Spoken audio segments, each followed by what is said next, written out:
To Germany now, where the success of the far right in two state elections is tonight sending shockwaves across the country.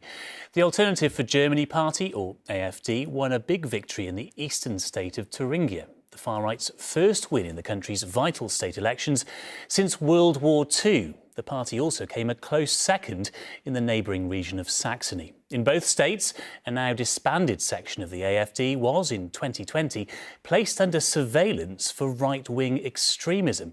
But despite now being the largest party in Thuringia, the AfD remains unlikely to form a government. Today, Germany's Chancellor Olaf Schultz urged other parties to stand by their refusal to work with them. Tourists come to Erfurt because it's pretty and peaceful. But it sits at the centre of a deeply divided state that will now also be known for something else. A far-right extremist party has just won a regional election here, something that hasn't happened in Germany since the Nazis were in power. How do you feel about the election results? It's quite terrifying. So we are already making plans to send applications for jobs to other regional states here. You want to move? Yeah, we want to move because we have two kids. The AfD in Thüringen 31. Last night's exit poll showed Alternative for Deutschland with an historic win in the state of Thuringia and coming a very close second in Saxony next door, despite being classed as an extremist party by the German security services.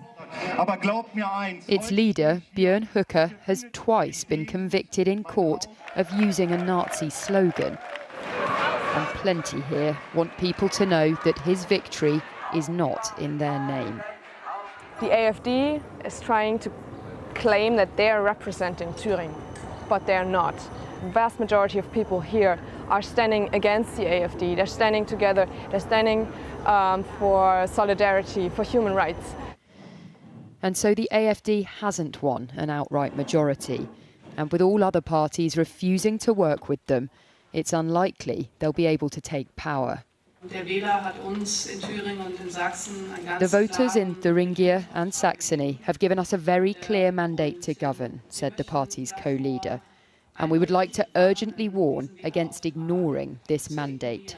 It's not just the far right that have made big gains here. A fledgling far left party's done well too. More than 3 decades since Germany's reunification, people here are sending a clear message that they've had enough of mainstream politics. Voter support for the radical right in Germany today is particularly strong in those regions where feelings of being left behind are very common.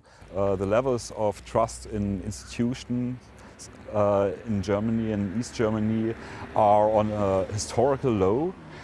This was seen as a test ahead of next year's national elections, and there's no doubt that Berlin was watching closely. Well, Chloe joins me now from Germany. And Chloe, what pressure does this place on Chancellor Schultz ahead of next year's federal elections, do you think? Well, Paul, I think Olaf Schultz will have been watching these results with real concern. They've been seen not just as a test of the strength of more extreme parties, but also of the weakness of the mainstream centrist parties like his, the Social Democrat Party, which performed really badly in these elections, although I should say not quite as badly as his two coalition partners. But look, these results are being seen not just as a vote against the government. The extreme left and the extreme right here do share some of the same ideas. For example, they're both strongly anti-immigration, and that, amongst other things, has proved popular.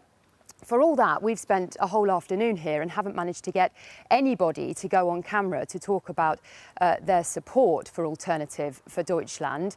It's clear that the party has become a significant political force here, and the next test of that will be at the state elections in Brandenburg later this month. OK, Chloe, I'm sure European leaders will be watching. Thank you very much indeed.